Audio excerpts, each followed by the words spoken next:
తెలంగాణ ఉద్యమ నాయకులు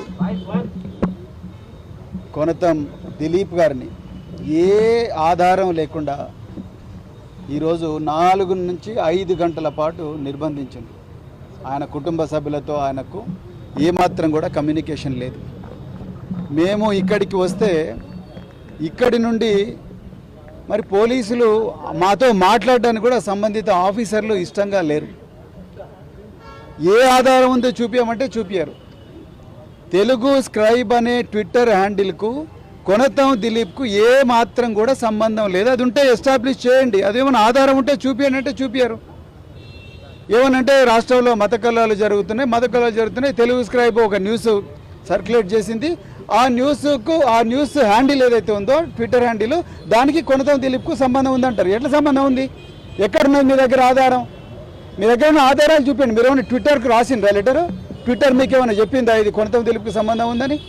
ఏ మాత్రం ఆధారం లేకుండా తీసుకొచ్చి ఇవాళ కొనతం దిలీప్ గారిని కూర్చోబెట్టిండ్రు. ఇంకొక వైపు మరి ఇంకొక విషయం కూడా చెప్పాలి. బీఆర్ఎస్ పార్టీ ఎప్పుడు కూడా ఇలాంటి మత కల్లోలాలను ప్రేరేపించే వార్తలు ప్రసారం చెయ్యదు, వాటిని ప్రోత్సహించదు. ఎప్పుడు కూడా మా నాయకులు కేసీఆర్ గారు ఎప్పుడు కూడా దీన్ని ప్రమోట్ చేయలేదు. గంగా జమున తహజీబ్ ఏదైతే సంస్కృతి ఉందో ఆ సంస్కృతిని కాపాడిన పార్టీ బీఆర్ఎస్ పార్టీ. కానీ ఇలా జరుగుతున్నది ఏమిటి?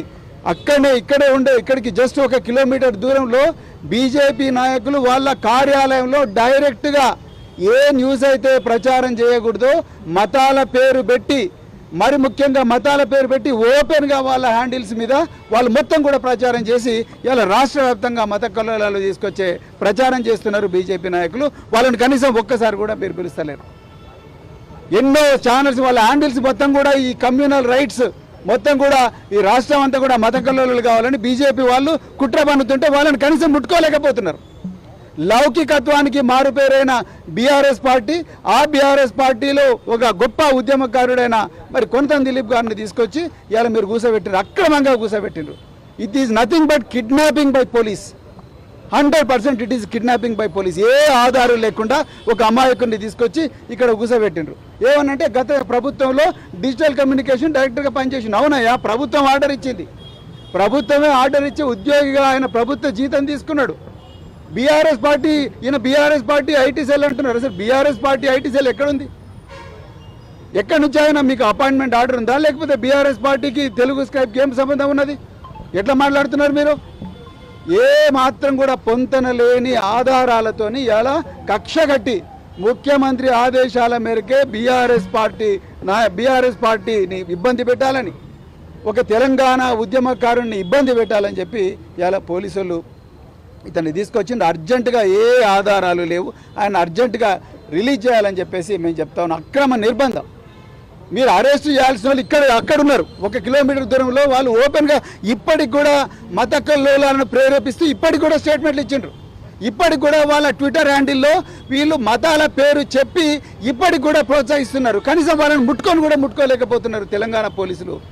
ఇలా లౌకికత్వానికి మారుపేరైన తెలంగాణ ఉద్యమకారులను తీసుకొచ్చి ఇలా పోలీస్ స్టేషన్లలో కూర్చోబెడతా ఉన్నారు. ఇది తప్పు. మీరు దయచేసి రేవంత్ రెడ్డి గారు, మీరే హోంమంత్రి, మీరు అర్జెంటుగా ఈయన విడుదలకు ఆదేశించాలి. ఎవరైతే చేస్తున్నారో, ఎవరైతే మత కల్లోలాలు ప్రేరేపిస్తున్నారో వాళ్ళని తీసుకురండి, మేము కూడా సహకరిస్తాం. అంతే తప్ప ఇట్లా అక్రమ నిర్బంధాలు చేయొద్దని చెప్తున్నాం. కొనతం దిలీప్ గారిని రిలీజ్ చేసేదాకా మేము ఇక్కడే ఉంటాం, ఆయన తీసుకునే పోతాం. ఈ అక్రమ నిర్బంధాలను ఎట్టి పరిస్థితులు కూడా మేము సహించమని ఈ సందర్భంగా చెప్తున్నాం. ఈ సోమోటి కేసులు ఇవన్నీ కూడా తప్పుడు కేసులు. నిన్న కూడా ఖమ్మంలో మా మాజీ మంత్రి గారు వీళ్ళందరూ కూడా ఖమ్మంలో పోతుంటే వీళ్ళ కారు మీద దాడి చేసి, వీళ్ళ కారు అద్దాలు బలగొట్టి మళ్ళీ వీళ్ళే మమ్మీని దాడి చేసిండ్రని చెప్పి కేసు పెడుతున్నారంటే ఇంకా తెలంగాణ పిల్లలందరూ చెవులలో పూలు పెట్టుకున్నారు అనుకుంటారా? ఎవరైతే నిందితులు ఉన్నారో వాళ్ళనే బాధితులుగా చిత్రీకరిస్తున్నారు. ఎవరైతే నిజంగా బాధితులు ఉన్నారో, ఎవరి ఆస్తులకైతే నష్టమైందో వాళ్ళను నిందితులుగా చిత్రీకరిస్తున్నారంటే మీ హయాంలో పోలీసు వ్యవస్థ పూర్తిగా దిగజారిపోయింది. పక్షపాత వైఖరితోని ప్రతీకార వైఖరితోని ఇవాళ మీరు రగులుతూ ఉన్నారు. అందుకొరకు ఇట్లాంటి కేసులు అవుతూ ఉన్నాయి. అందుకొరకు అర్జెంటుగా ఈ అమాయకులను వేధించడం మానాలి. ఎవరైతే నిజంగా దుర్మార్గులు ఉన్నారో వాళ్ళందరినీ కూడా అర్జెంటుగా అరెస్ట్ చేయండి. సెక్షన్ 196, 197 బిఎన్ఎస్ ప్రకారము ఎలక్ట్రానిక్ కమ్యూనికేషన్స్లో ఎవరైతే ఓపెన్గా వాళ్ళ ట్విట్టర్ హ్యాండిల్తోని బీజేపీ ఫర్ ఇండియా, నా సెల్ ఫోన్లో ఉంది బీజేపీ ఫర్ ఇండియా, వాళ్ళ డైరెక్ట్ ట్విట్టర్ హ్యాండిల్లో చేస్తూ ఉన్నారు. వాళ్ళ డైరెక్ట్ ట్విట్టర్ హ్యాండిల్లో మతాల పేరు పెట్టి మత కల్లోలు ప్రోత్సహిస్తున్నారు. కనీసం వాళ్ళని మీరు పట్టుకోవట్లేదు. మీరు బీఆర్ఎస్ హ్యాండిల్ చూడండి. బీఆర్ఎస్ పార్టీ ఎప్పుడైనా ప్రోత్సహించిందా? కొనతం దిలీప్కు ఈ తెలుగు స్క్రైబ్కి ఏం సంబంధం? ఆయన ఎప్పుడైనా అన్నాడా ఈ మాట? ఆయన మత కల్లోలను ప్రేరేపించిండా? కేవలం ప్రిజంప్షన్స్ మీద ఊహలతోని ఎట్లయినా చేసి బీఆర్ఎస్ పార్టీని ఇబ్బంది పెట్టాలి, తెలంగాణ ఉద్యమకారులు అంటే వాళ్ళు కనుమరుగు కావాలి తెలంగాణ నుండి అని కుట్రతోని రేవంత్ రెడ్డి ఇట్లా చేస్తున్నాడు. మీకు దమ్ముంటే అక్కడ పోయి ఎవరైతే ట్విట్టర్ హ్యాండిల్ యాక్టివ్ పెట్టి మతకులు ప్రేరేపిస్తారో వాళ్ళని తీసుకురండి, మేము కూడా సహకరిస్తాం. అందుకొరకు ఇలాంటి కక్షపూరిత ప్రతీకారపూరితమైన ఈ మానుకోవాలి. అక్రమంగా నిర్బంధించిన కొరతం దిలీప్ గారిని అర్జెంటుగా మరి రిలీజ్ చేయాలి.